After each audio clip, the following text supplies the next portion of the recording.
I pushed past my limit by hundreds of miles with that stone on my back. We were supposed to be done, according to everybody, at mile 28. Not even that, mile 2 or 3.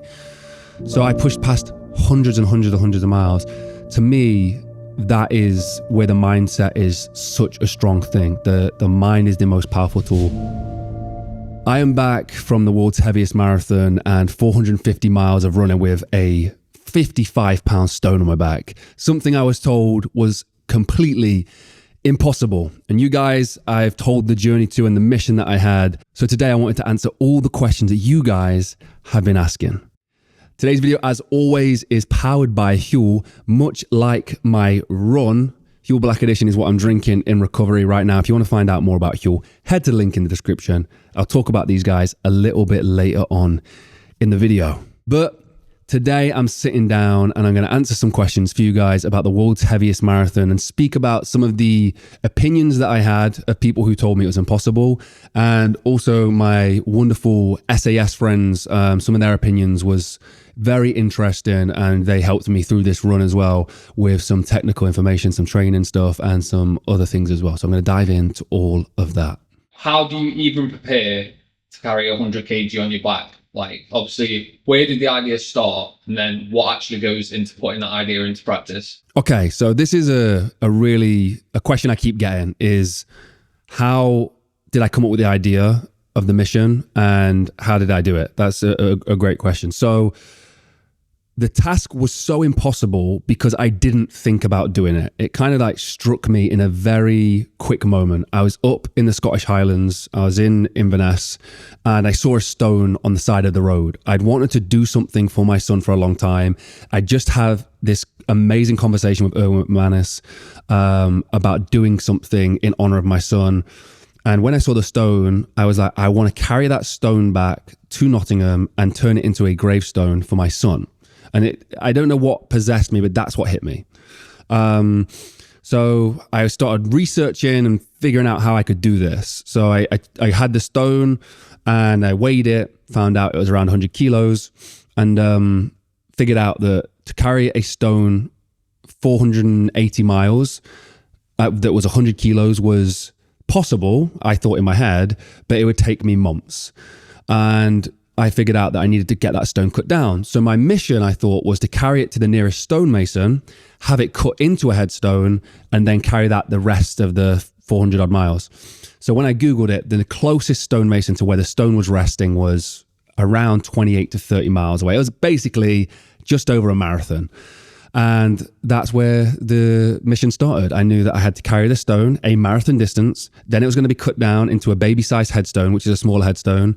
We didn't know what that weight was going to be, but we estimated between 50 and 60 pounds, and then carry that for 450 more miles.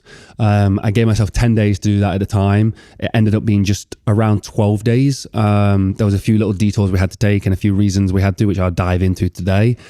And that was the mission. So that's how the mission came about. But how did I train for it? I had to carry 100 kilos. I want to put it down to a very simplistic explanation, because in reality it was. Now, I also want to say that there was a genius behind the simplicity, and that's my brother Jordan Mulligan, who is a unbelievable coach. And I'm not just saying that. He's one of the best coaches I know. Very, very intelligent, obsessed with what he does. And he created this training routine. In principle, it was very genius. In practice, it was very simple. I just had to carry what he told me to do. And we started from like a mile with 100 kilos on my back, and we slowly built that up to 18 miles was the final day. And it took 6 months to prepare. And we were just about prepared because there wasn't much left in the system. But that is basically how I prepared for the stone run, kind of. Was there anything that you found out during the event that you didn't account for or didn't prepare for? The things that I did not prepare for in training were hills. That was one of the biggest ones. When we're talking about the world's heaviest marathon side of things, we tried to prepare for everything as best as we could. But yeah, the hills was the biggest one. The elevation on the day was around 800 feet, which doesn't sound like much. It's not a crazy amount over a 28, 30 mile distance. When you've got 100 kilos on your back, that much gain is awful. And then towards the end, the very, very end, I'm talking like the last 2 or 3 miles, there was some slight downhills, and people were like, oh, cool, you got like a little downhill there. I think it was about 200 feet of elevation down. It was the worst thing, because your quads are stabilizing everything on every step, and you have to put so much. It's harder going downhill than uphill. Flat is perfect. So yeah, when I got to the downhills as well, that was quite destructive on my quads and was very, very difficult. And the last thing wasn't something I hadn't prepared for. It was something I hadn't prepared for, but it was something I did by myself. It was a stupid thing to do. It was in honor of my son. I wore a kilt. I wore the kilt that I'd wore to Jacob's funeral, but with that, there was a chain on the sporran, and I put that underneath my belt and clamped it down. And by mile 20, I'd realized that I'd cut quite deeply into my hips and was creating really big issues and almost stopped everything. The agony from that was severe. So yeah, the world's heaviest marathon side of things, that was that. And then on the ultra running, the 450 miles I had to run after that, again, hills weren't really prepared for, but I absolutely obliterated the hills on the first few days. So I was kind of feeling great about that. That was fantastic. But the one thing I really was shocked by was the roads that we were using to run, because you are legally allowed to run on those roads. And I want to say legally, because I do not recommend it to anybody. I hope nobody tries to imitate this at all. We had professionals, we had a crew around us, we had people trying to keep us safe. But the A9, this main road that goes into Scotland, the Scottish Highlands, was some of the most scariest running I've ever done. Because I had a weight on my back. If I tripped at any moment, I would fall into traffic, which was, a couple feet away from me at all times. And some drivers didn't like the fact that you were on the roads and the pathways, and they would drive into you. On 4 occasions, there was people who really tried to aim for us and drive into us. And psychologically, that was very difficult, having to hop out the road and be concentrating every single second for 52 miles is just very, very difficult with a weight on your back. You have to look at the floor to make sure there's no trip hazards, which there is a lot of. And then you have to make sure that you are not getting targeted by a car. So that's why we ended up doing a different route towards the end, because we wanted to avoid those dangerous roads. So yeah, did not account for those. There's loads of things I didn't account for. Diet was one of them as well. My stomach just did not know what it wanted. And sometimes I'd be eating Huel and it'd be all funky-dory. It was all great. And that hunky-dory, all great. And then sometimes I'd have to have a burger, and I had to get the calories in no matter what. So I'd eat burgers, vegan burgers, obviously, but I'd eat burgers. And then Luke and Neve were like, oh, great, he's loving burgers. He loved burgers yesterday. We'll go grab him some more burgers. And they'd bring me burgers and be like, hey, Jordan, we've got your food. And I'd be like, I can't even think of something more disgusting to eat than a burger right now. Why are you putting a burger on my face? So it was very difficult, because the weirdest thing was the first few days, I had no appetite. So, we were running like over 100 something miles over those 3 days, and I couldn't eat food. So that was, difficult as well. And then lastly, something maybe I did account for, but didn't feel in training, was just pure injuries everywhere. Muscle wastage was a big thing. I lost incredible amounts of muscle. My legs are just not what they were. 10 days destroyed so much strength, it's ridiculous. There was strains and injuries in my quads and hamstrings that were very painful. And then my feet was the worst. The skin on the bottom of my left foot is still healing. We're like 10, 12 days later now, still healing. And I can just about limp around on it at the moment. So when you're in a run and you've got infections fighting in your feet and all that kind of stuff, that is just is the last thing you want to be focusing on. So it became less about mileage and running, which I wasn't really struggling with that much. And it started to become about like feet and quads and injuries and just being in pure agony, and keeping that at bay whilst trying to do 50 miles, 40 miles, a day is difficult. So yeah.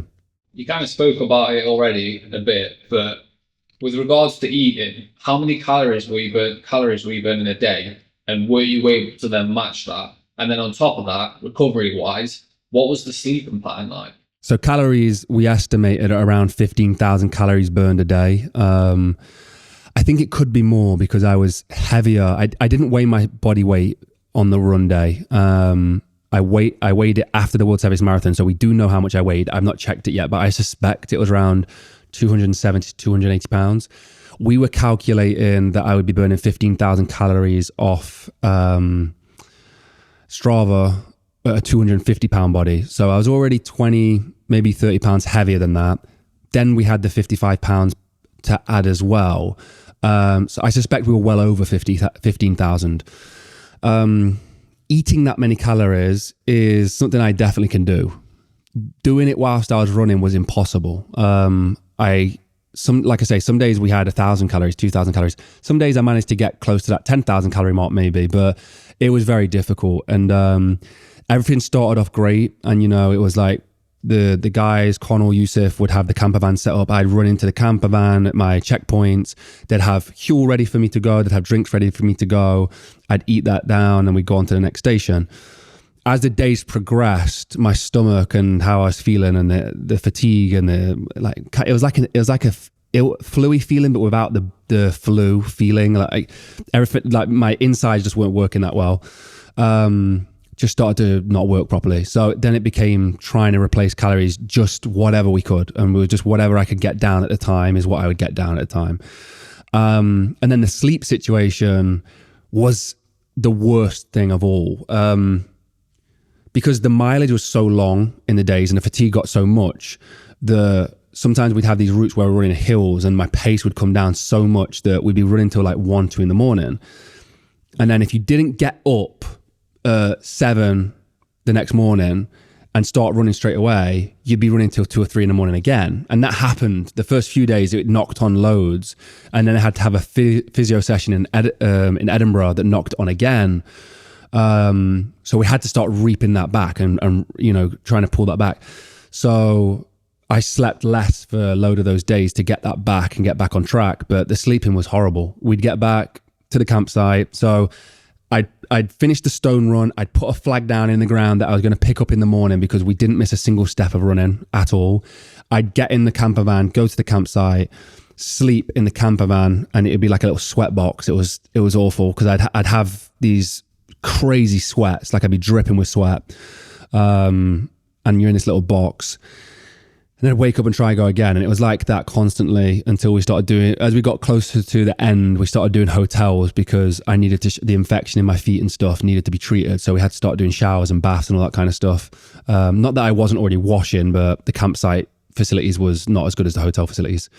So yeah, it wasn't good. The sleep situation was really, really bad. And it was every single waking moment was either running, eating, or treating my feet for physical recovery.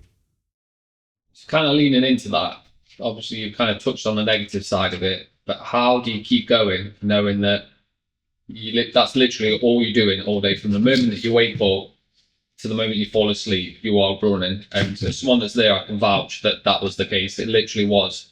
Every single hour that you were awake, you were running.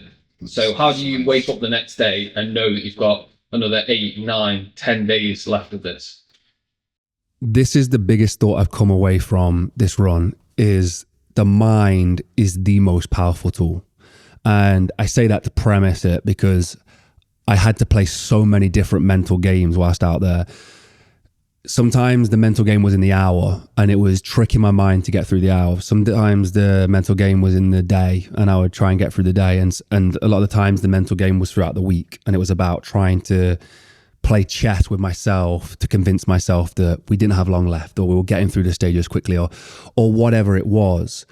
And then there's the other side of it as well. And this is, you know, one of the most powerful things for me that I can take away from you now is, if you make an agreement with yourself and a promise to yourself, people talk about accountability. Sometimes when you tie that promise that you're making to yourself with something that's deep in your soul that means something really important to you, breaking that promise is so much worse than anything that run could have delivered to me. And there was no way I was going to not do it. There was no way I was breaking that promise. I I always said it, no matter what, I'd find a way. And if it took me 100 days, that's what it would have taken, but I would have done it. There is, something powerful in that. I want to tell people to keep your word, and that you should never break a promise to yourself. And the worst thing you can do is get into cycles of breaking promises to yourself, because then whenever you think of an idea or you want to do something, you're not going to do it. You're going to continually get into a cycle of failing and quitting and bitching out because you've given yourself that permission before. But that's not what I want to say about myself. For me, my experience with it is that handshake was so strong, there was no question. It wasn't even about, I should do this. There was just, I can't even explain it. It was like a universe, soul, something promise that just could not be broken no matter what. And it wasn't even me. It was something higher that was making sure that promise was kept intact no matter what. I think you kind of touched on it a little bit as well, but like obviously the importance of making a promise to yourself. One thing that I think was quite massive for the journey as well was the role that your family played. Yeah. And obviously that only happens if you open up and have that communication and obviously talk about things that are difficult in your life to allow them to help.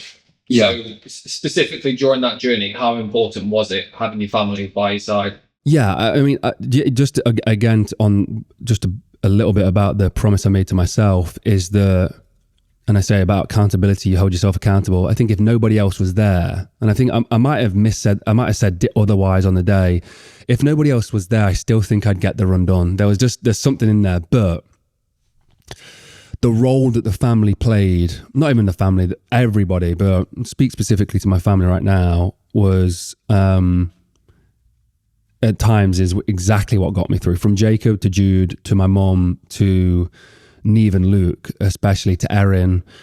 There was, I mean, just to put this into perspective, Neve drove at 3 or 4 miles per hour behind me for 480 miles. From wherever she could, she did. And it was, probably it was a lot, hundreds of miles.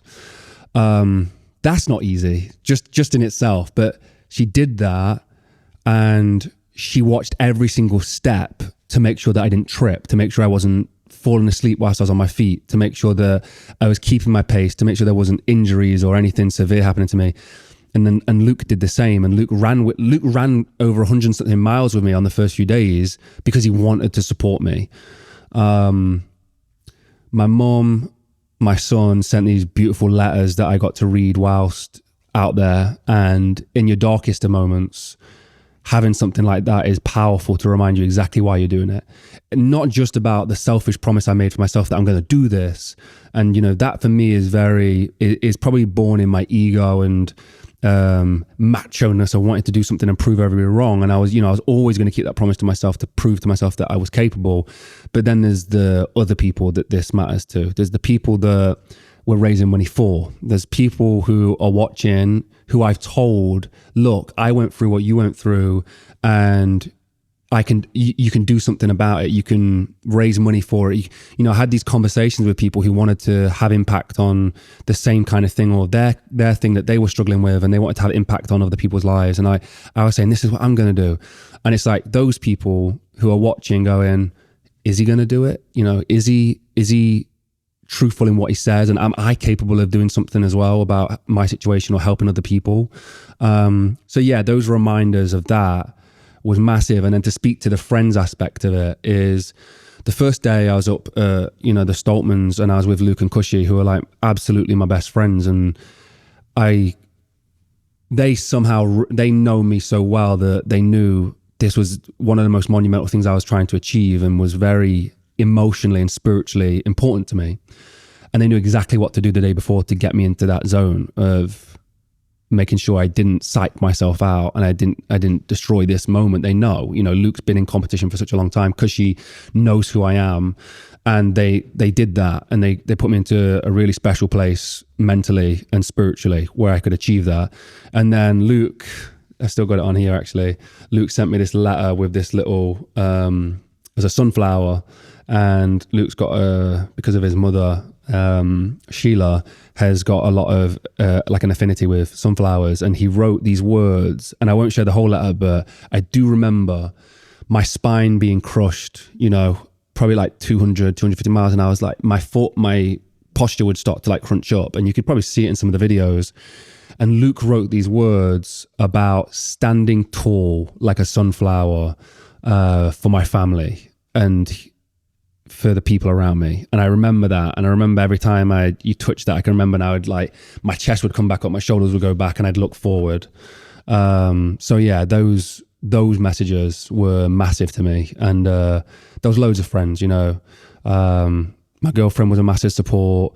Earl McManus, DJ Shipley, Jason Redmond, Tulam, like all these great people. And then obviously Yusuf and Connor were massive helps. They were doing the support of a massive crew. And like on days where I didn't know physically what I was going to do and my body was falling apart, they were still getting everything done. They were still filming. They were still trying to hold me together. Connor was wrapping me up with athletic tape and trying to keep me together.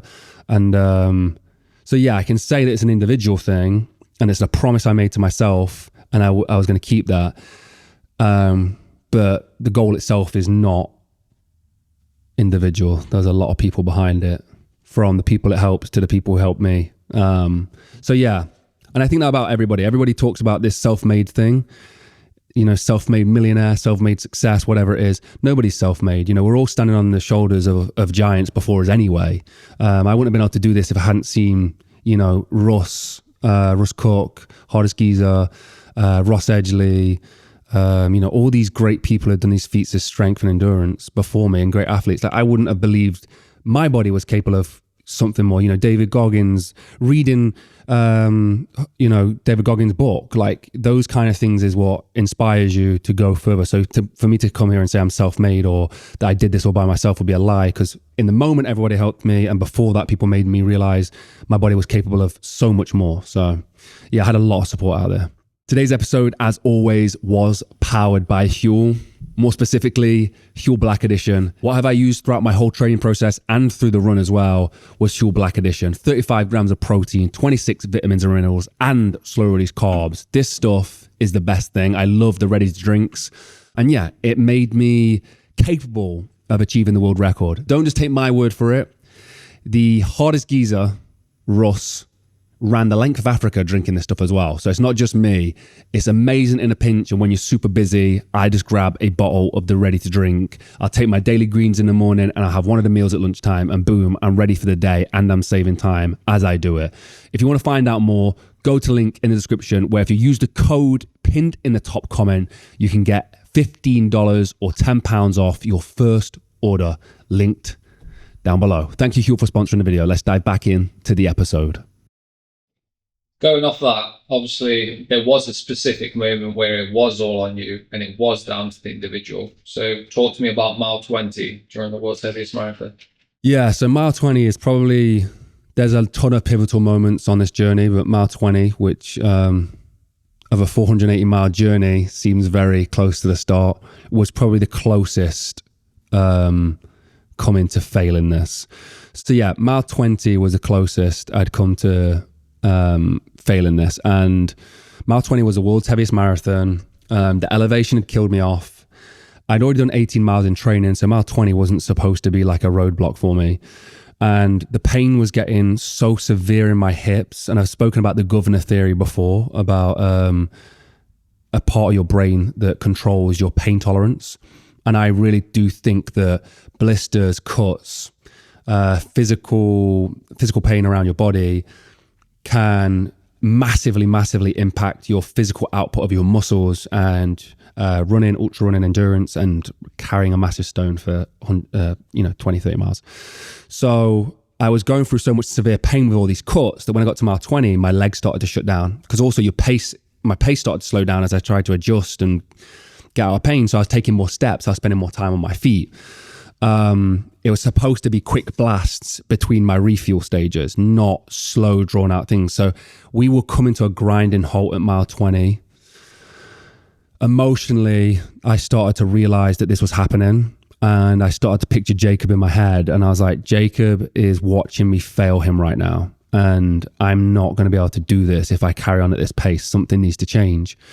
And I sat down at mile 20 in a very, very bad spot. You know, we had about 10, I think there was about 10 people there at that time, and I could see on everyone's faces, they were like, he might be done here. Like, this might be too far. Luke knows me. Luke knows, he's seen every single mile of my training. I think he said something to Neve like, this doesn't look good. And I sat there and I was looking out into the road, into the distance, and I said to somebody, will somebody get me Jude's letter? And they brought me Jude's first letter that he'd wrote me, and I opened up the letter, and it was, what's your favorite memory with Daddy? And it was like the hugs he gives me. And the photo was a photo of me, him, Luke Stoltman, and Tom Stoltman at Giants Live. And he wrote about the Giants Live memory as one of his favorite memories. And I closed it up. We readjusted the kit, took the kilt off, stood up, and then immediately, about 50 meters later, fell back down again. And Connor and Luke managed to catch me. And then we adjusted the kit some more. And mentally, I was in a bad place. I was like, this is it, Jordan. You're 6 miles out right now. I was actually 8 miles out, but I was like, you're 6 miles out right now. You got to do this, like, no matter what. And I start marching, and I'm just, every step is pure agony. And we get to this little junction, maybe another 100 meters down the road, and I see this big truck coming towards me, and I see it's Luke Stoltman. And, I'd just seen the photo of me, Jude, and Luke. And then he drives past, he goes, how's it going, Jordan? I was like, I'm having a bad day. And he was supposed to come down and just cheer me on. And he jumps out of the car. Bear in mind, Luke is like one of the biggest guys on planet Earth. And doing 6 miles for him is some task. Doing 8 miles for him is some task. He hops out of the car and says, look, I'm going to be here with you every single step of the way. You're so freaking close. You're going to do this. And he stood in front of me. He had his t-shirt on of their opus saying, their grandpa saying, it said, trust me, you will survive. And he just started marching. And he had no respect for the pace that I was going at, and I had to keep up with him. And I just started picking the pace up and going. And I don't know, something changed. I got this second wind, and we just started pushing. And from going for like 50 meter blocks that were we were like failing, the next one I did like 1.5 miles, like super fast. And everyone was like, where the hell did that come from? Like, what the hell has just happened? Because they'd all just seen me at the stage before. And then I was there, I was like, I got this, like, I'm going to do this. It's going well. And then the rest is history. The rest, we went all the freaking way. Luke Stoltman marching. And yeah, so mile 20 was tough, near impossible, but somehow it shows that the physical body is not always in control. And quite obviously, my legs had another 8 miles left, quite obviously. But something wanted to shut them down at mile 20. So yeah, the whole journey was that. The whole journey was my body fighting with my mind, and my mind saying, hell no, you ain't stopping. And that's the thing, is when people say something like, I will not stop until I'm in hospital, or until, my legs are falling apart, literally, like there is nothing left. If you actually committed to that idea, the limitation to your, I don't know what it is. I said this before. 480 miles felt like the last step I took was the only last step I had in my body. If I'd said it at 800 miles, if I'd said it at 500 miles or 1,000 miles, I would have got to the end of it. And I think that's the part of, like, everybody told me that 28 miles was impossible. 26.2 miles was impossible. The first 100 miles was impossible. If I had just done the 26.2 miles on that day, when I got to the finish line, I would have been spent. That would have been it. I would have agreed with everybody. That is what I had on that day. The fact that I'd committed to another 450 miles and I'd said I was going to do this is how I got to another 450 miles. And like I say, if I'd added another 100 miles, another 1,000 miles onto that, I truly believe I could have done it. I don't know. I don't know what is. People told me what the physical limitation was. They said that the muscles would have broken down after the marathon, not at the 100-mile mark, the 200-mile, the 300, 400, 5. People said it would have happened at the 26.2. There was no way I'd get there. So that shows to me that the mind is more in control. I would say it was 95% mental, 5% physical than people think. we've known it for quite a while. It's been a bit of a secret weapon, but obviously you've been behind the camera for a while, transitioning to in front of the camera, and now you're showing the athlete side. When you've got someone like Luke Stoltman, Europe's strongest man, saying, Jordan, this is insane, does that actually sink in the moment, or does it take a while? And does it fuel you? Does it motivate you? Does it give you a bit of reassurance, knowing that someone that's competing on a world level is seeing this as an incredible achievement? So just speak specifically to Luke, just to give my boy some props, because I told Luke when I first found the stone, and he said I could do it. He's one of the few people who said you could do that. Now, since doing it, he said that was the craziest stuff you've ever done. Like, I can't believe you just did that. But yeah, let's talk specifically, maybe to someone like Devon Larratt, who is one of the GOATs of arm wrestling, one of the best athletes of all time in his sport. Well, the best in his sport. And was an ultra special forces runner. So he ran with packs on his back, weighted packs on his back, and he was a winner of multiple military Ironmans and ultras. He came to me, he'd heard about what I was, just through social media, he'd heard what I was trying to do, and he messaged me and said, look, Jord, what you're trying to do is impossible. And I think you should just reassess your goals. And like, I think it's ballsy. I think what you're doing is great, but you're really going to hurt yourself out there. And he might be right. I might be seriously injured. We don't know yet. Hopefully, I think we've got away with it. But, you know, he said it's going to be bad. And you even if you was an Olympic level athlete, you still would never be able to do this. It's impossible. When I heard that, it knocked me initially because I know how much experience he has and he's done exactly what I'm trying to do. But it fired me up so much because for most part of my life, as you know, like I stupidly or naively, I wanted to play in the NBA. That's what I wanted to do. And I always believed I could. But I never did. And I didn't really even play at that higher level. But I've always believed I have a great athlete inside me somewhere. Like, I believe my body is very capable and I've been blessed with genetically I've been blessed. I've always believed that. And I've always wanted to prove that. So when the best of the best, and it's not just him, there's loads of guys, which is really cool, and special forces guys and athletes and all these people were like, Jord, this is, love you, mate, but this is too far. Like, you're taking it too far.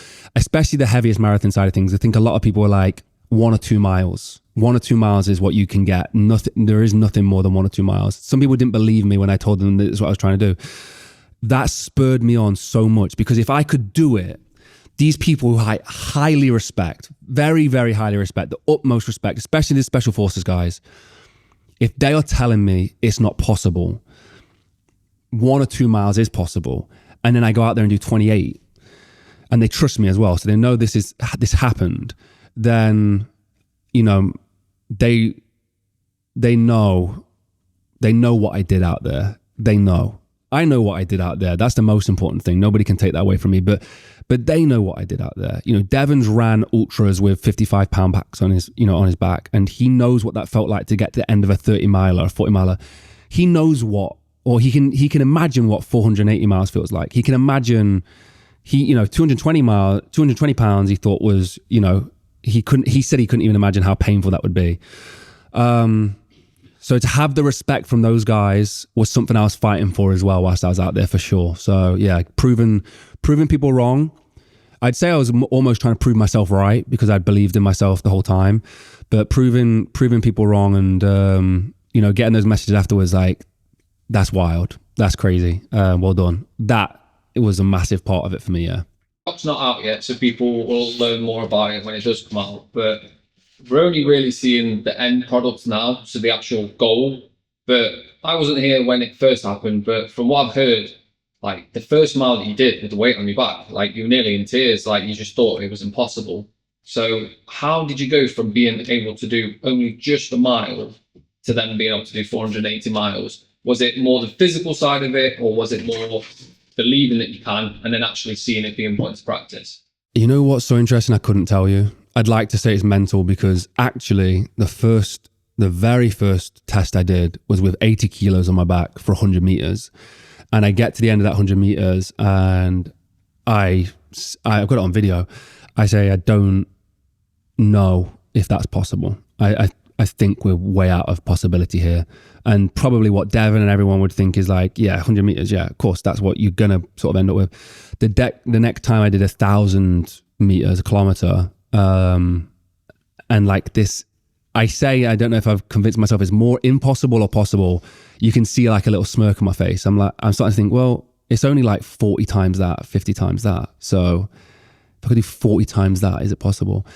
And then the real first test with the actual equipment that I used pretty much on the day was 1.2 miles around this block. And I got back into this building pretty much with the last couple steps. And I would say at that point, that was physical. My legs were just like shutting down. The lactic acid buildup was insane. And I sat down, and the program was to add a mile every week. And, you know, a few weeks into that, I would say maybe even up to like even past like mile 8, I'd get back in here and I'd say, I just don't know if this is possible. Every single time I'd sit down there and I'd go, I don't know if this is possible, but I'm going to find out. And that was the whole journey, is like, if I did an extra mile this week, I'll do an extra mile the next week. And if I'll do that until I can't do an extra mile. And if I can keep doing that, then I'll do it. And I remember at one point, it was like, I don't think I can make it to the stonemason distance. I was like, is there a way we can retrain this? I was like, no, we're doing this the way I said I was going to do it. And I think past like maybe mile like 12, 13, I was like, I can do this. If I can get halfway, I can get the full distance. But yeah, there was moments, and there was only 1 week. We had rest weeks and all that kind of stuff. There was only 1 week where I didn't make the mileage and I fell short. And I think I was supposed to do like a 12 miler and I failed at mile 10. My legs just wouldn't move anymore. And that was the biggest mental setback. But reassessed, got back on the road, added a mile. And that's the way we did it the whole time. Spoke about the physicality a lot, the mental side of it.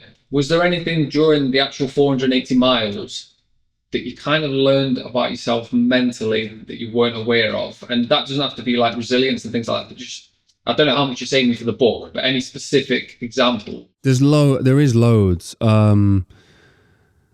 I'd love to like write every single lesson down. I will write every single lesson. I'd love to do every single lesson on this video, because there's spiritual stuff as well that happened out there. Mental, I'll do two, and one of them is very generic. So I'm sorry about this, but I wish I could articulate this in a very, very powerful way. And one day I'll try and find the words for it. But the biggest one is that your mind is so incredibly powerful.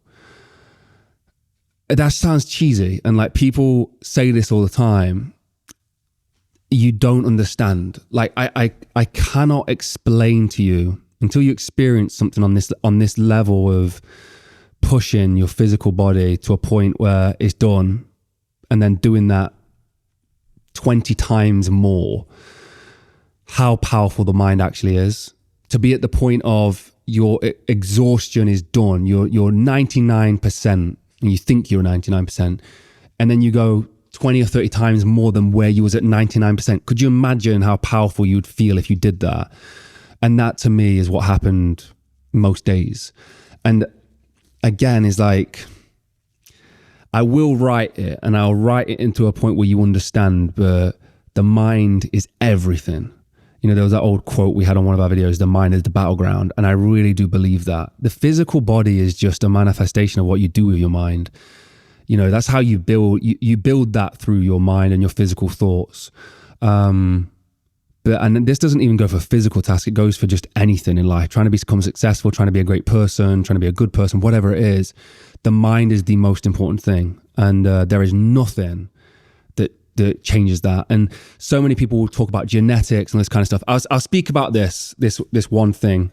I was listening to David Goggins' book after I'd done the run. I wanted to listen back to it. And I was listening to it, it was like 3 days ago from now.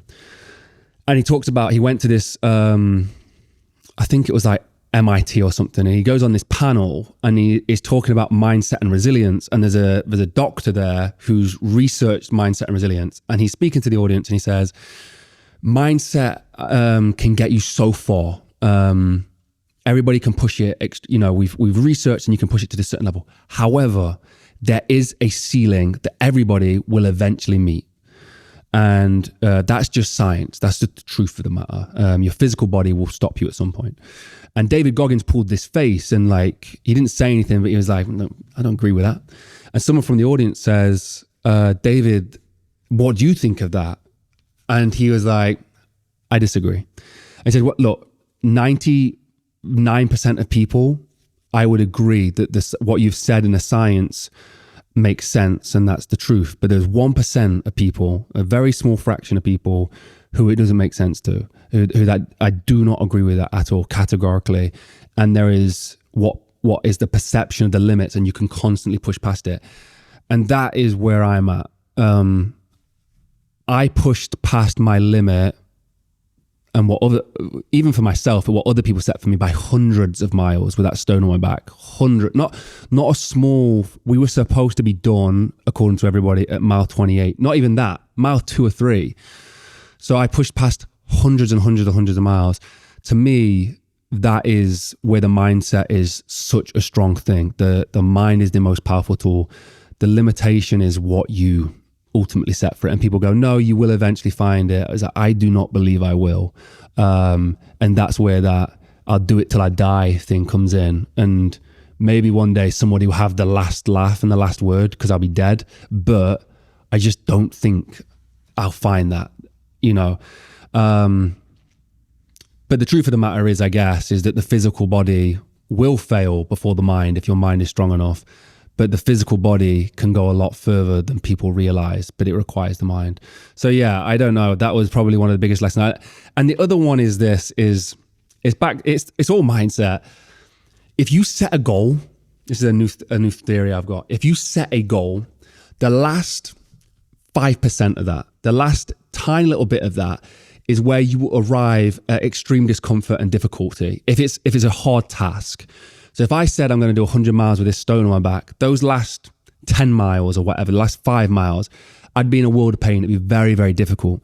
And I found this every single day in my run. If I was going 50 miles, the last 2 or 3 miles were the worst. If I was going 30 miles, if I went 70, like the last day we did 72 or 73 miles, the last portion of that was so difficult. The last 3 miles to Jacob's cemetery were the hardest 3 miles by far. Apart from mile 20, this was the killer with the 55-pound stone on my back. I could not move. And it's because it was the last miles. It had nothing to do with how physically beaten I was. It was because mentally it was the last miles. Analogy I'll give you, which is not great, is have you ever needed to pee so badly and you're holding it for 2-3 hours? You've got a long journey ahead of you and you hold it in for 2 or 3 hours. The second you get to your house and you're unlocking, now all of a sudden, you're like, I can't hold this 1 second longer. It was here when I started to get to the door, when your mind realized that you were very close to finishing, where you were very close to getting to the toilet. That is how the mind works. And that's why I say if I'd set it 1,000 miles, I would have been able to do it, because the mind, as long as I made that promise as a strong promise that I'm not going to not commit to 1,000 miles here, then that end point would have been the most difficult. So that's why when I'm telling people to dream and set goals, and I've always said this, when you dream so big, so far beyond what you think is possible, because as Les Brown says it, if you shoot for the stars, even if you miss, you'll end up in the moon. No, if you shoot for the moon, if you miss, you'll end up in the stars. Now, in terms of astronomy, Les has got that wrong, I think, a little bit, because the stars are a lot further than the moon, but I know what he means. And the point is if you aim super high, where you are to fall to is still in an unbelievable great position. But if you aim for what your possibility is, or what your roof is, or what your ceiling is, even if you hit it, you didn't end up where you could have done. A lot of you guys have been donating to the cause because we achieved impossible. But somebody who supported me from the very get-go was Chad Robichaux. And with that, him and a company that he worked with, Vortex, who do Vortex Optics, who a lot of you guys probably know about, also have supported me on this cause. Vortex Optics have donated a Razor HD Gen 3 and a Impact 4000 ballistic rail-mounted laser rangefinder, which is like $7,000-$8,000 or something together. if you donate $7, I believe it is, at mulliganbrothers.com, which I'll link down below, you get a entry into the raffle to win those. And the money that you donate goes to the charity. So if that sounds like something that you want to do for our US audience, the link is down below. We're also giving away a Brass Monkey ice bath for our UK audience. It's a £5 donation. And again, it's at mulliganbrothers.com. All this money that we raise is going to help provide headstones for bereaved parents. And I cannot thank you guys enough. The mission is complete. We've taken the stone back, the 480 miles on my back. But the fundraising mission is still not complete. And I'm urging you guys to help us achieve this. I really, really want to be able to provide going forward indefinitely for parents who need headstones for their babies. Thank you to Vortex Optics and Chad for making this possible. Links down below. We spoke a lot about the physical side, the mental side, your purpose, but during the whole thing, there was a purpose even bigger than your own purpose. And there's a lot of responsibility that lies within that and part of the journey. At the start, the stone was very archaic and people were cheering, but they didn't quite know what they were cheering for. As the stone was cut down, it was pretty obvious that there was a clear reason that you were running. When you think back now, were there any specific examples you can remember interacting with the public that fired you up or maybe had the opposite effect? No, everything fired me up. Yeah, 100%. So I had this commitment to not go into a dark place or an emotional place. My mentality every single day was stay calm. That's what I kept saying to everybody. I'm staying calm. Even the world's heaviest marathon is about staying calm. It was about creating this really happy, chilled mindset. As things got really dark and difficult, I had to tap into emotions and pain and stuff like that. And I didn't want to. So for the first stretch, I would say the first 6 or 7 days, maybe the first 6 days, I didn't pay any attention to that side of things. I was in a very, very chilled state. As things got more difficult and I started to realize people were being impacted by this, just visually by seeing me running, it had a massive impact. And there was 3 occasions. There was one guy who had an impact on me. He saw me running. He says, "Hey, where are you running to?" I said, "I'm running to Nottingham." And he'd seen the stone on my back. He said, "He must have been very important." And you know, that really hit me at the time. And I was like, what? I think I said that he was important. That reminded me why I was doing it. And you know, it reminded me that other people were going through this as well. The next one was, both of these happened on the same day. And it got me quite badly. I was running through this village and this young guy comes out, the sweetest guy, and he runs out to me, he goes, "Hey, stop." And I was like, you know, I'm in my zone, like running. I'm like, okay, I'll stop. Like this guy's like really asking me to stop. I was like, "Are you all right?" He goes, "I've got something for you." And I was like, shocked. I was like, I didn't know what was going off. And he had like all his pennies and pounds and everything saved up. He said, I gathered all this money for you. I was like, "Well, thank you so much." I was like, "Where did you hear about this?" And he's like, "Oh, I'd seen it on Facebook and I've been sharing with everyone in the village about, and the next village about your run, and that people have seen you with your stone on your back." And someone shared a picture saying that this guy's running through the villages with a stone on his back, a headstone on his back. And he had like 5 or 6 pounds and he put it in his hands and put it in my pocket. He says, "I've got some bottles of water for you as well." And I said, I'm good. I've got a crew up there who's got my water for me. Thank you so much. And I was just, buzzing off this interaction. I carry on running. I get like 4 miles further down the road and he stood there further ahead of the road with the 2 bottles of water, and his mum must have driven him down and parked up. And I see him, I said, "I'm a lot happy to see you, mate." And he gives me the bottles of water and I start drinking. I give one to the crew so they can hold on to it to me. And he just said, "I just wanted to give you the bottles of water. I think it's really amazing what you're doing." And whilst he was saying that, I saw his mum in the car and she was really emotional. And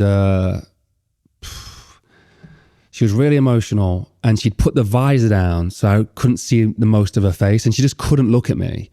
And I knew straight away, I saw her and I knew straight away she'd been exactly through what I'd been through. She'd lost a baby. I could tell 100%. And, I say bye, I run on. I didn't interact with the mom. And I was just so emotional. Like, it was really difficult.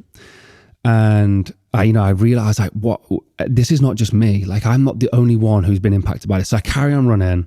And then, as he said, he'd contacted the next village along, and like, we'll get like people coming at shots, say, "Oh, it's you. I've seen you on Facebook or whatever." I was like, "Oh, thank you." And they're like saying they're going to donate and those kind of stuff. And I get about to the end of the village, back to the country roads. I'm just coming to the end. There's this car parked up, and there's a woman sat there with the door open, and she starts like waving me down. It's a completely different woman, and she runs over the road to me, and I stop again, and she said, "I'd seen what you were doing. I lost my baby," and I was like, again, like I was like, phew. And she's like, I saw the picture of you with the stone and you running, and I told my husband about it, and I was in floods of tears, and I just couldn't believe it, and I had to come and find you and meet you to donate to the page. And again, and she goes off, and she donated to the page, bless her, and she goes and sits back in the car, and I carry on running again, and again I've realized, like I realized that I'd been so selfish in my grief a lot of the time, because you think when you go through something difficult, you think that you're probably one of the only people who are going through it. And I think one of the most powerful messages to realize is that you're not. And it's not that you don't get any comfort in the fact that somebody else is feeling pain, but you definitely understand that the world is not revolving around you, and other people are suffering as well. And it's not to comfort you, it's to realize that, sometimes we have to get up and help other people, and we have to not be so self-absorbed sometimes. And for 7 or 8 years, at times I tried to help people, and I always have, but I have been self-absorbed. And I've spoken about the Mike Tyson situation after his daughter passed, and he was in hospital, and he wanted to destroy the world. And like, that's where I've been a lot of the time, like wanting to be destructive and prove people wrong. And like, and the run sometimes, I guess, was some of that. And, Mike Tyson felt that, and he was like, when I get out of this hospital, I'm going to absolutely burn the world down. And then this father came over to him who had lost his child as well, and says, "Hey, Mike, I wanted to come over to you and pray with you." And, the veil dropped straight away, and Mike understood instantly. This guy has just lost his child, and he's coming over to me. Like, he's had the bravery and the power to go, I'm grieving too, but this man over here is grieving. I'm going to go help him and pray for him. He doesn't want to destroy the world. He wants to help people. And he said, I think I'm sat there, and I think I'm powerful with like the wrath of God. I think I'm powerful, but that man was powerful. And, I'd say I've been caught in that a lot. So the runs completely changed all of that. And don't get me wrong, I'd had aspects, and I was trying to do that journey anyway, but those two mums who came up to me that day, they had that impact massively. And since then, the outreach has been incredible, and we've managed to help our first family out as well with Headstone. So yeah, it was massive. It's so much bigger than me. That was kind of the realization with other people, I guess, with the overall goal. You kind of stole my question word for word, to be honest. But just to build off that bit, you kind of spoke about like that when someone's doing something so obviously uncomfortable and for such a strong reason, it's not necessarily comfort, but do you think that gives people a bit of confidence to be like, well, if they're doing something this outrageous and this uncomfortable, maybe I can start to talk to people about it? Or at least, like obviously you said, people were hunting you down to try and obviously explain they had a similar situation. That may be the first time that they've had the conversation. Yeah, I didn't think of that. I hope so. I hope so. It definitely did something. I can't articulate. I don't know what it was. I think people see somebody willing to suffer so badly that they realize the gravity of what they went through originally. You can't. Yeah, I think when people see somebody who is willing to suffer so badly, it puts the pain they went through into perspective. Because grief, trauma, loss, you cannot understand what somebody is going through. It's very invisible. And as people, we're unable to do that. We're unable to understand somebody's depth of their pain and their grief. When people saw me running, I think, and putting my body into these extreme situations, they know what running feels like. They know what carrying a stone feels like. They understand that 480 miles probably felt quite bad. And, they can see the cuts on me and the blood and the pain that I'm in visually. They can see my face and the difficulty that I'm going through. So I think for some people that gave perspective of what stillbirth did to me, and how badly that pain felt, because that pain was much worse than the run. So although we can't see grief and pain and we can't see those kind of things, I think in some ways the physical manifestation of the run and what I was willing to put myself through gave some people perspectives. And I think that happens a lot with people when, they've gone through something really bad. And a lot of the people that I interview, they are the manifestation of the difficult things that they went through. And it's those great lengths that they go to make other people's lives better, or the great efforts and fundraising that they do, or just the great work they do in general, that is like this manifestation for me of, I know if you went to these lengths to do this and help other people and process that pain or change your life in such a substantial way, that the pain you felt was probably quite bad as well. And I think for some people, it probably gives them the opportunity to open up and go, I felt that pain too. So I think it did help some people. So one thing from my side that I'm asking more for my benefit really, but mentally, take out the resilience and toughness side of it. I don't know how much you're allowed to talk about it, because it may be a big part of the book, but a certain chapter we all made reference to, Luke on a Hill. Luke on the Hill. Do you know what I'm speaking about? Yeah, I did. Can you expand on that, and also why you think that happened and how the mind works when you get flagged up in those danger situations? So Luke on the Hill. This is something that happened to me, and I've leaned towards this being a very spiritual moment for me. And I'll explain in more depth on the book, but I'll try and keep it brief on here. We'd been running all day. We'd coming from Edinburgh. My feet had infection. My left foot had a bit of an infection in, and had just been treated by a physio. My right foot had a lot of bad blisters on and open cuts. I say that to premise what happened on the run itself. So we'd been running for maybe 20, 25 miles, and we'd ran out of Edinburgh, and we'd gone through all these country roads and these hills, and we'd headed in one direction for a long time. We were running towards a road called Thieves Road, and it's called Thieves Road.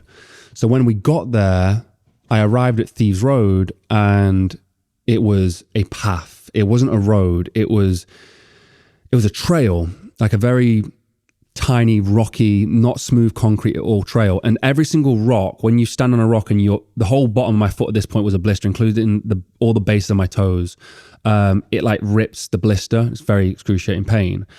So I arrived at Thieves Road and I was like, I can't do this. There's no way I can do this, guys. It was supposed to be like a 7 to 10 mile stretch. We couldn't really make it out on the map because Thieves Road extended more mileage, but I thought the trail was supposed to be around 7 miles. I turned around to Neve and I said, I don't think I'm going to be able to get through there. So let's have a look at the road. So we looked at the route. To go back around and get to the other side of where I needed to get to for the route was a 40-mile detour. I definitely couldn't do that. I couldn't cost, another 40 miles. So I embarked on Thieves Road. We put a couple torches on my head. I'm thinking 7 miles, could smash that out. It's not going to take me long. Smash that in training, no problem. And put the head torch on. I got my phone on, listened to music, and I just start going down this track. Neve and Luke have left, and they're going to meet me on the other side of Thieves Road. And maybe like a minute in, I realized really bad idea. And they've already gone. So I'm like, just commit to it, George. Just go, give it an hour, see how you feel, see how many miles you've got into this.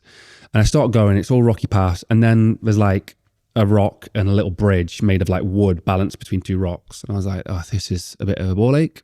Run over that. Get another little, maybe 5 or 6 steps, another bridge. And it just continues. And there's just this muddy, waterbogged path. And you can Google Thieves Road. It's probably a hike. You can go on there and check it out.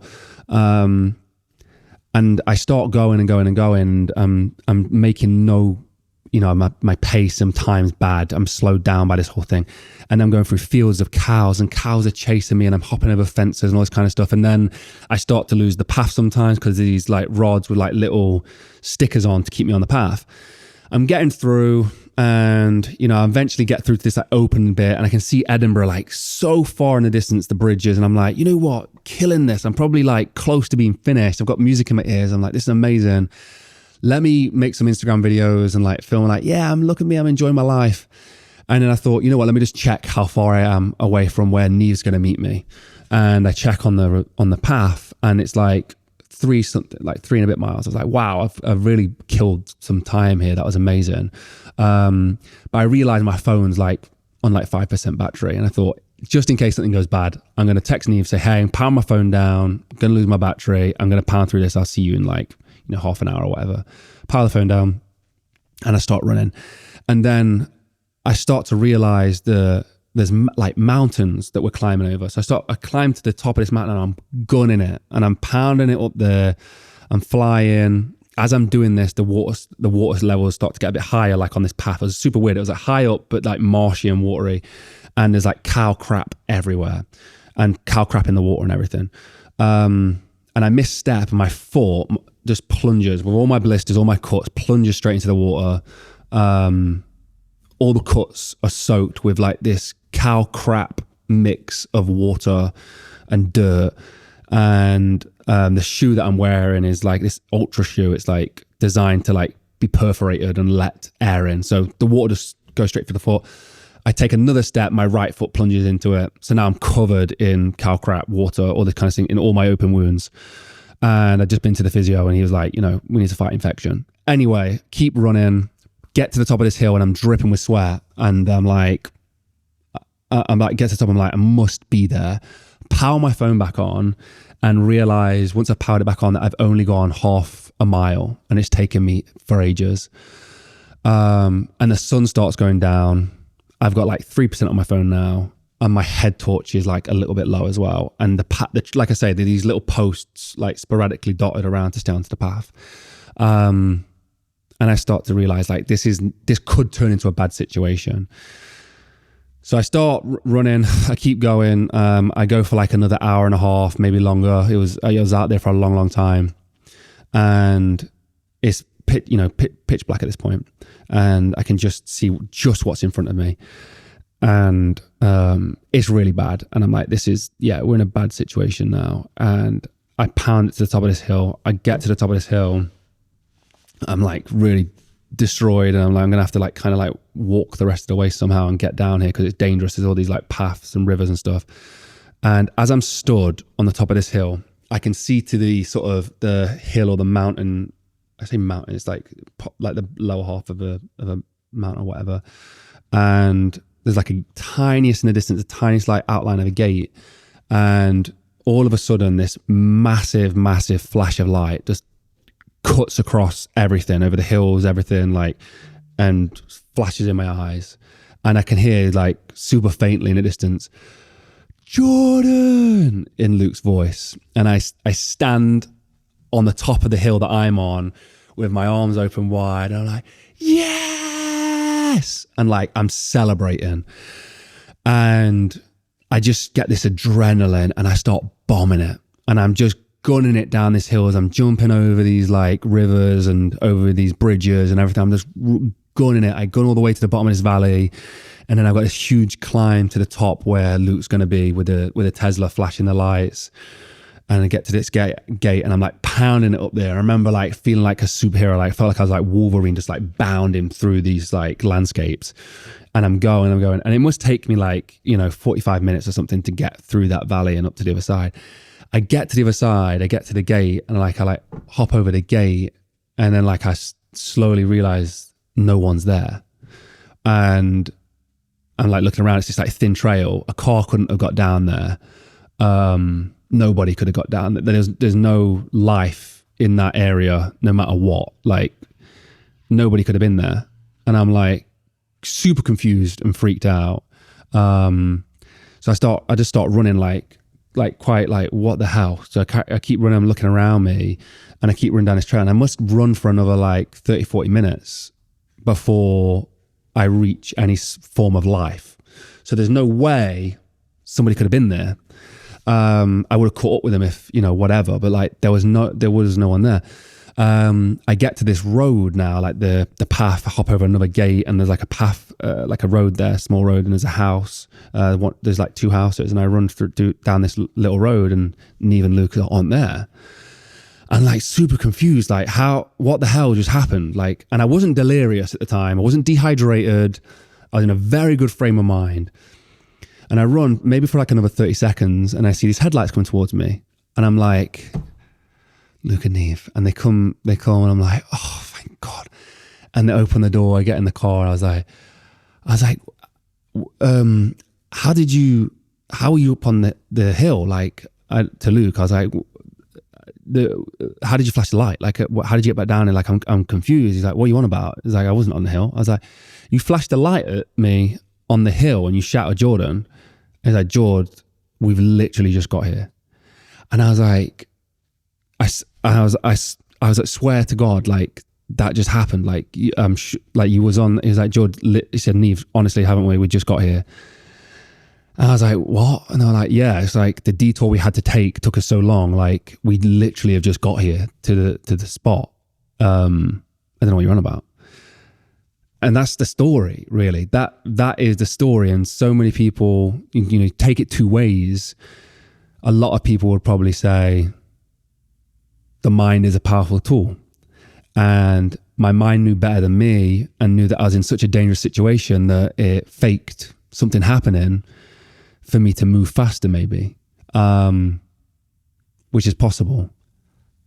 I feel like it was some kind of angel out there. I actually say it's my brother. I think it was Luke in a parallel universe or something.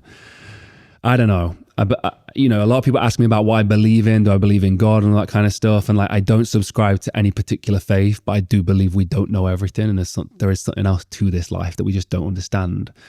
And to me, that was a magical moment. Who knows if it was true, but that moment is Luke on the hill and potentially saved my life. I don't know if I'd got caught up there or lost the path or the trail. I would have been out in a not very good place, no food supplies, or it wouldn't have been good anyway. I probably would have survived it, but it wouldn't have been good. So that's Luke on the hill, my spiritual journey. And I'm sure there's more to it that I could share with you guys. We already know that you've inspired people to do similar things and charity fundraising, but then also just like personal challenges as well. People quite close to us within, obviously, where we are. What's 3 honest and brutally honest bits of advice that you could give someone that's going to set a personal, physical journey to truly test themselves? I'll speak specifically for endurance stuff, but I guess this can be applied to other things. But if you're going to do the extreme, like endurance stuff, and I mean extreme, hundreds of miles and stuff like that,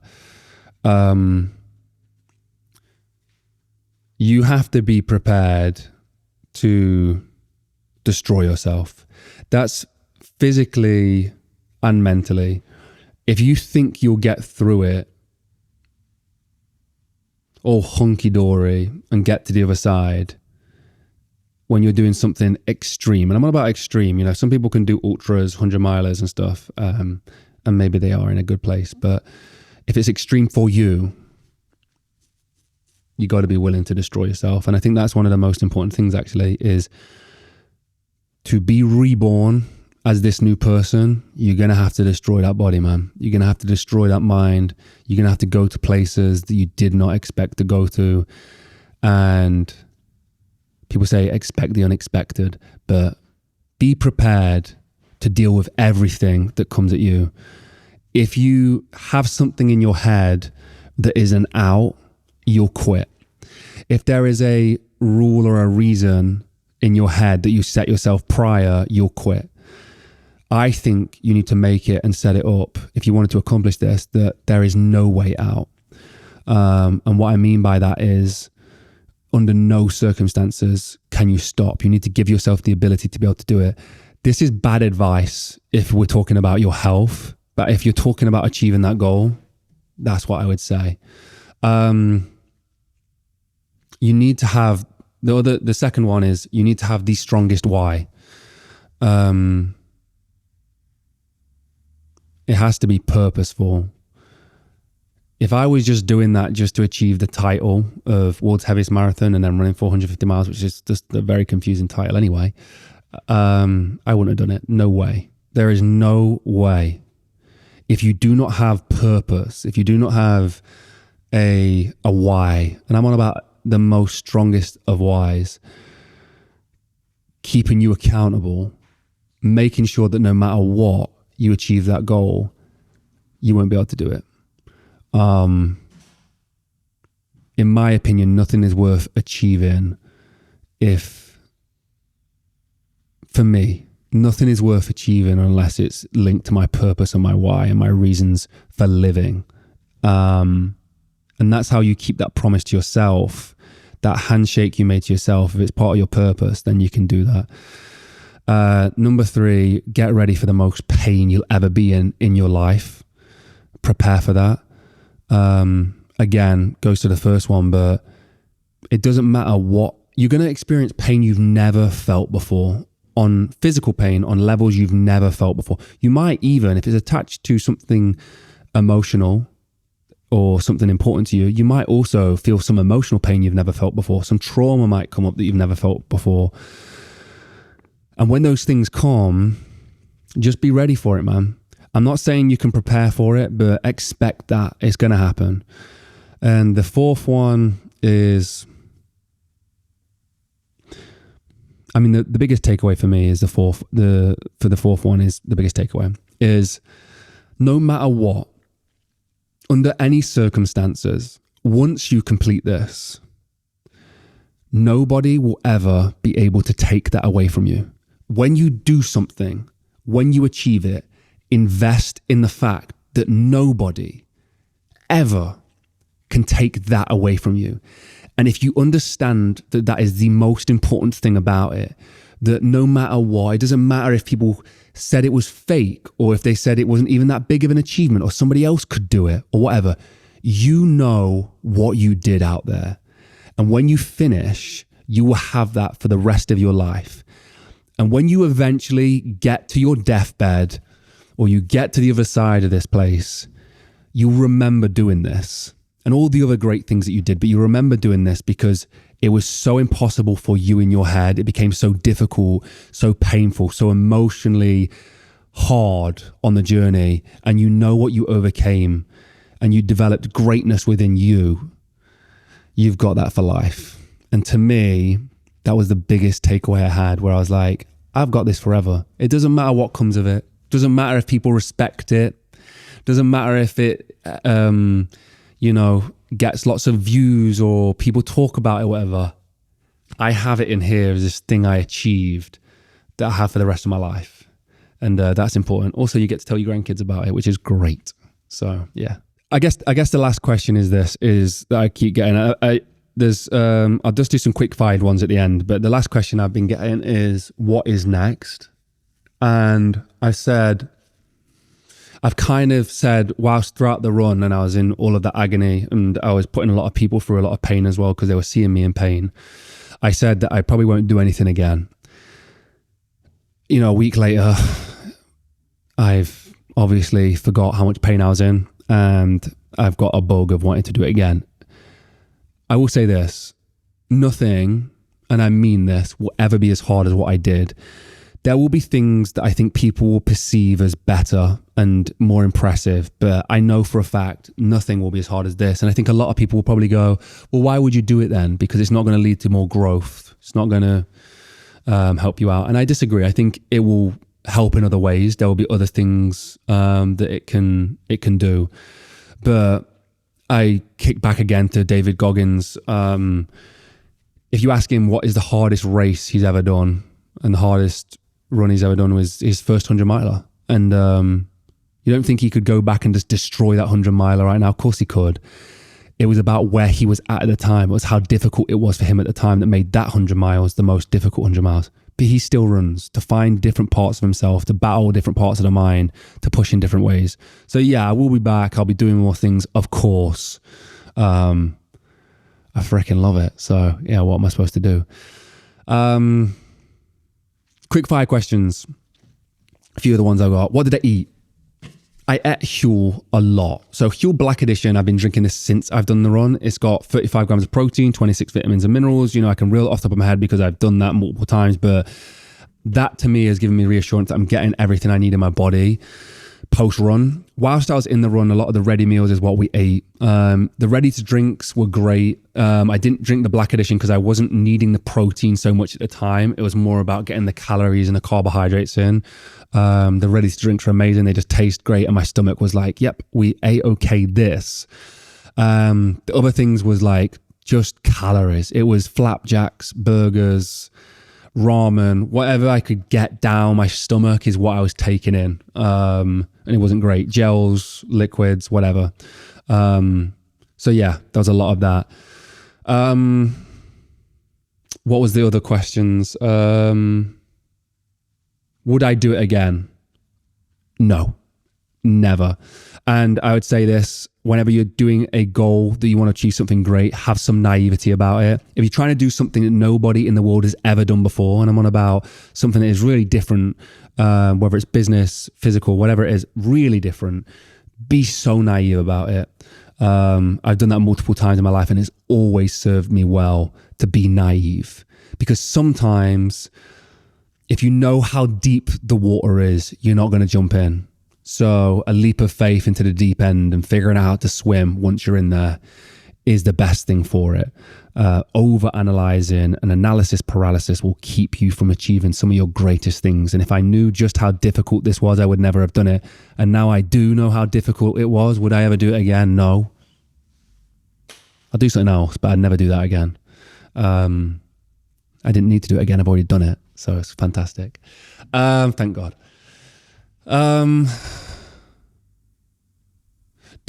This was it, a question I had. Do I believe that somebody else could do this? And I had a few of the names banded about me, like obviously like the Gogginses of the world and people like that. And people have asked me like, do you think they could do it?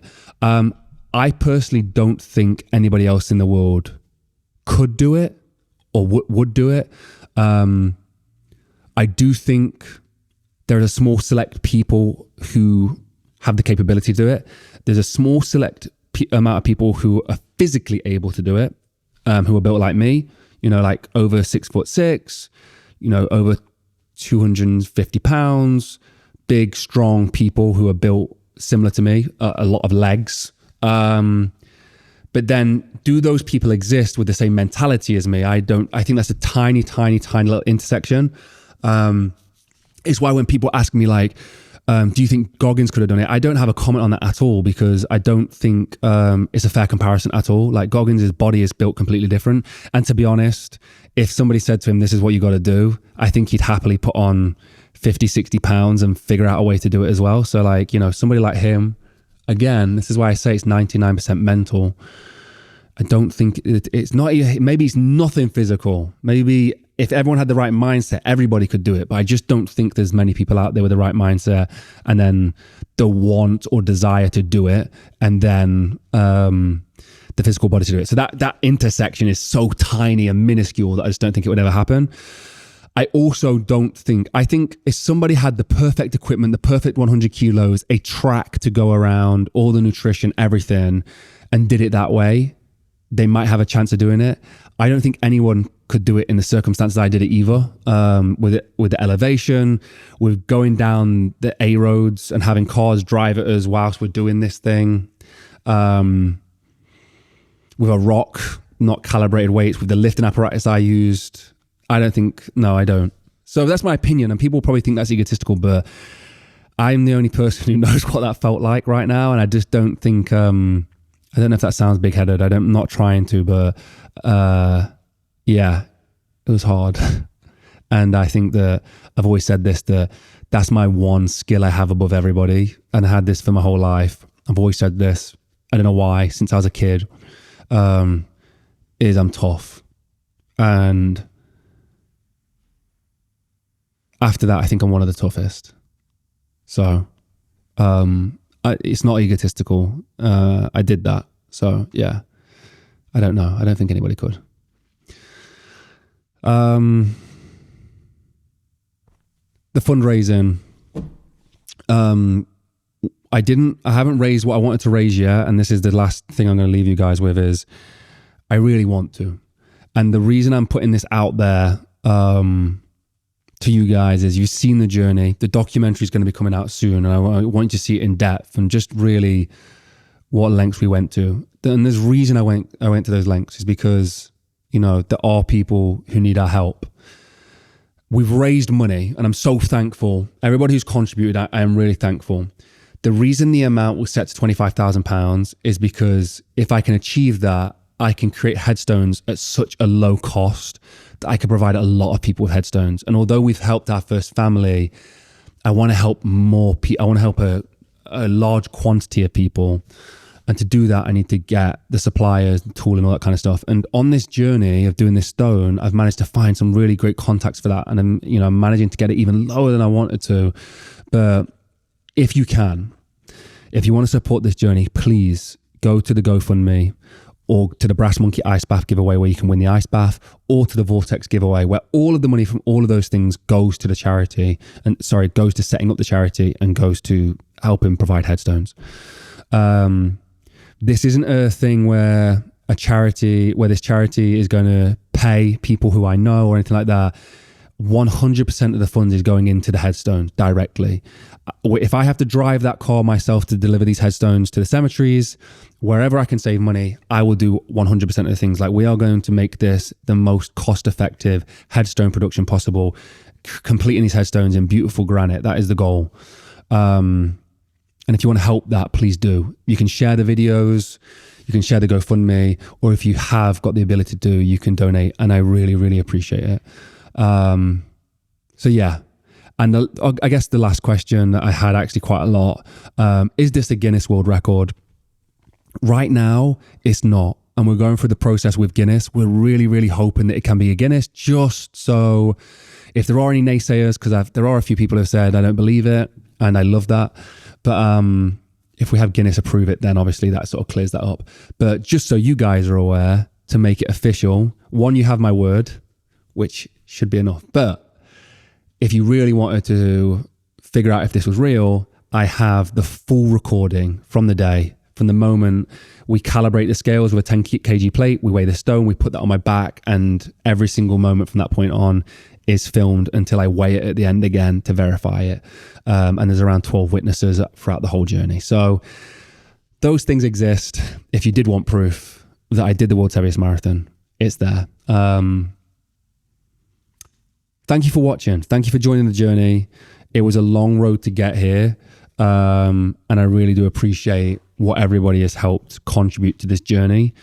And I really do urge people, it doesn't have to be physical, stretch your comfort zone, but just not by a little bit, by vastly so much, so incredibly much, that I promise you when you're on the other side, it has to be so uncomfortable, it has to be so bad that when you get to the other side, you'll be a completely different person. And I want to thank Alex Hormozy for that quote, because I had that in my head the whole time. It wasn't about completing the world's heaviest marathon. It wasn't about completing the ultra run.